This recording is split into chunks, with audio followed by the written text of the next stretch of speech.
Hello, and welcome to the Game Room. Today's topic is the most diabolical, the most infectious, the most sinister swarm of any monster you can find in D&D. That's right, it is the orc. No, I mean the zombie.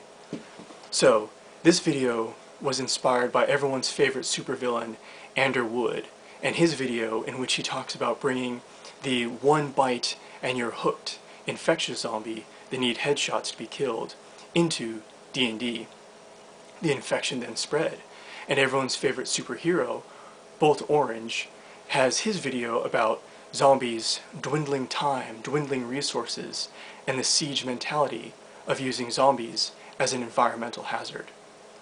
The infection continues to spread, and now I will talk about D&D zombies, specifically the Animate Dead spell, the Raise Zombie spell, and the spells that bring the smells.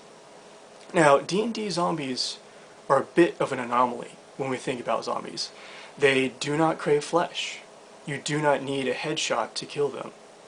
They do not cause infection when they bite you, and they don't even shout out, or they don't even mumble out "Brains" when they trundle after their foes. No, D&D zombies are sort of these puppet slaves. They're something that is reminiscent of the older zombie tales and things that you see in a movie like White Zombie, where they're really just this animated servant that is either doing manual labor or perhaps it is sent somewhere to guard something. It's similar to the Animate Object spell. Now you can cast Animate Object on a candlestick and a teapot and a clock, and they will sing Disney songs for you and cook you dinner. Or you can cast essentially animate meat on a dead body, and it will rise up and it will be a zombie servant for you. Now, Tetsubo57 has made a video along this vein in which he asks, why is necromancy considered inherently evil? Because, Animate Dead is almost the same as Animate Object. You're casting Animate Meat. And so you cast it on a body and it rises up, and it's not trapping anyone's soul. It's not causing anyone pain in the afterlife. And it would make sense that if someone will donate their body to science, why wouldn't they perhaps donate their body to a necromancer's use after they're dead in exchange for a fistful of gold? So with this spell, Animate Dead, you can bring some new horror to the D&D zombie. Imagine the adventurers see some zombies shambling forth, and the party's archer goes, "Whoop, Legolas!" and shoots the zombie right in the eye. It falls, of course, into the grass, but then rises up like a marionette and continues to move forward, arrow still sticking out of its eye.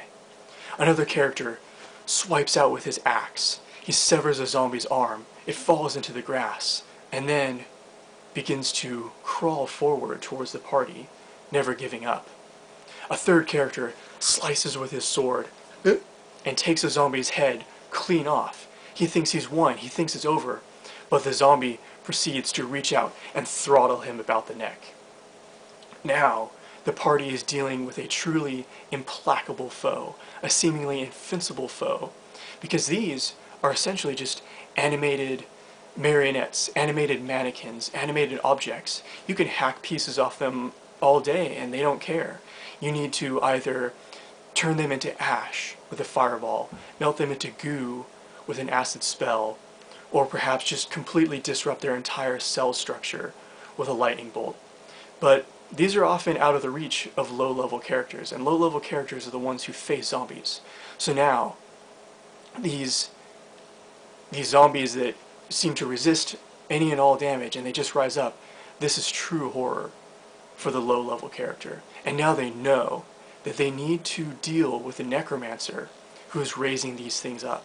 They need to solve the curse that is causing zombies to rise every gibbous moon.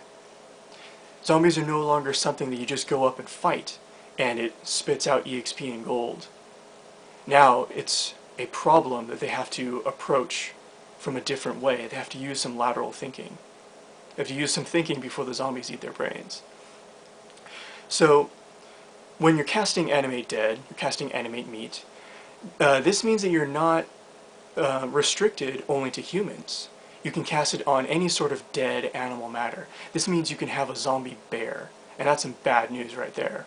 You can cast it on, let's say, a bunch of farm animals, because there's a huge supply of those in the countryside.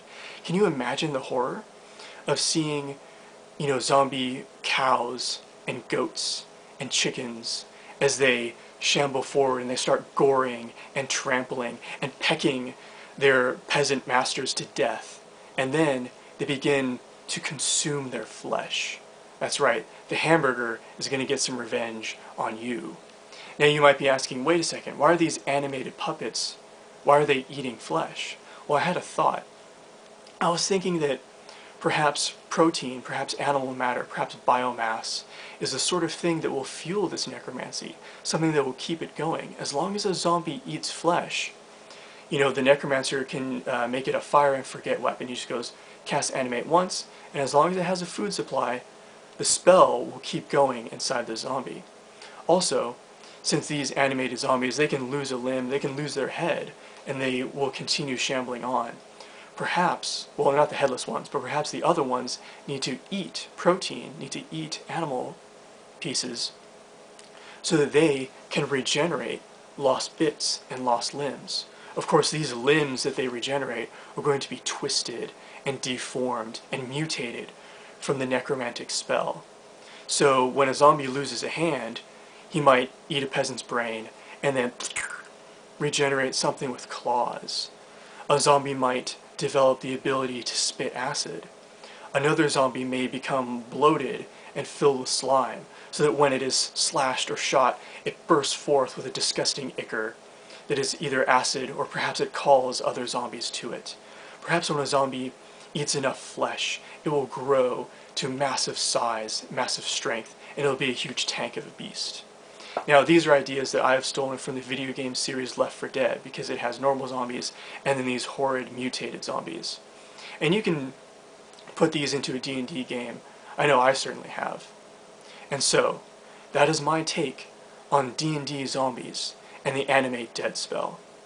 Also, skeletons can pretty much be substituted for any of these implacable zombies. Imagine a skeleton that you beat it down with your mace, and it crumbles into a pile of bone, and then to your horror, it